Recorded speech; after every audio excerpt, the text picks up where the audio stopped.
The Chozo are responsible for most, if not all, of the Metroid series story. Their influence is seen almost everywhere in the series, yet their history is shrouded in mystery. And that's exactly what we're going to shed light on. Spoilers for the Metroid storyline, by the way, the Chozo are very important, so we'll be discussing crucial plot points.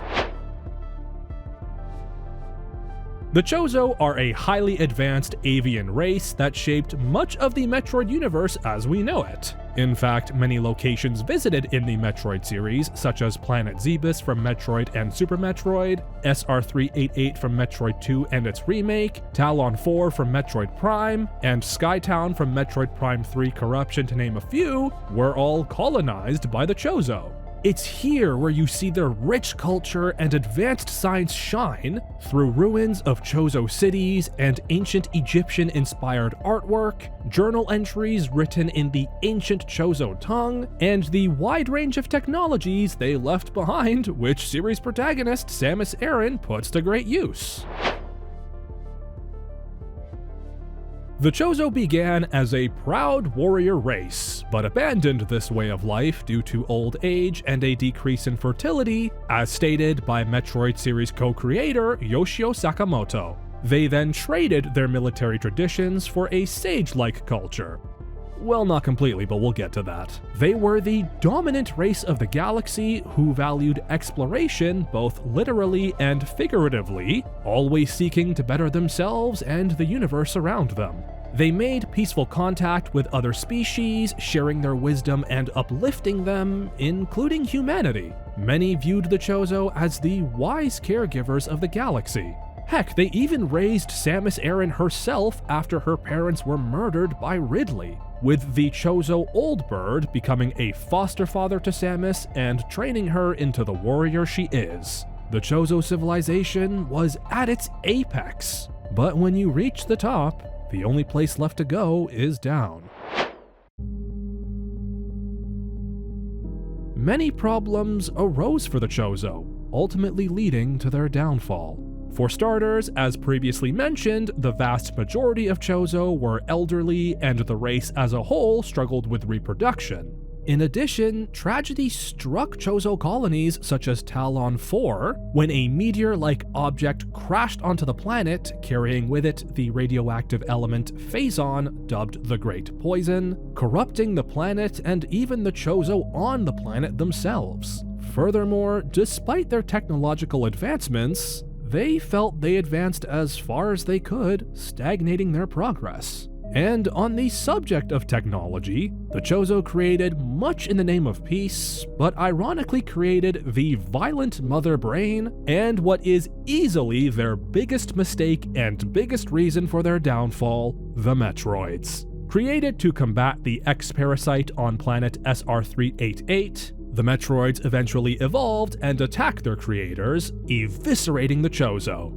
If you want to learn more about this conflict from the Metroids' perspective, make sure to check out this other bite-sized lore I made just on the Metroids. While the Metroids did deal a massive blow to the species, the Chozo held their own against the Metroids and even had a plan to wipe them out. But then came the final nail in the coffin. You see, the Chozo discussed up to this point have been of the tribe seen the most throughout the series, the Touhou tribe.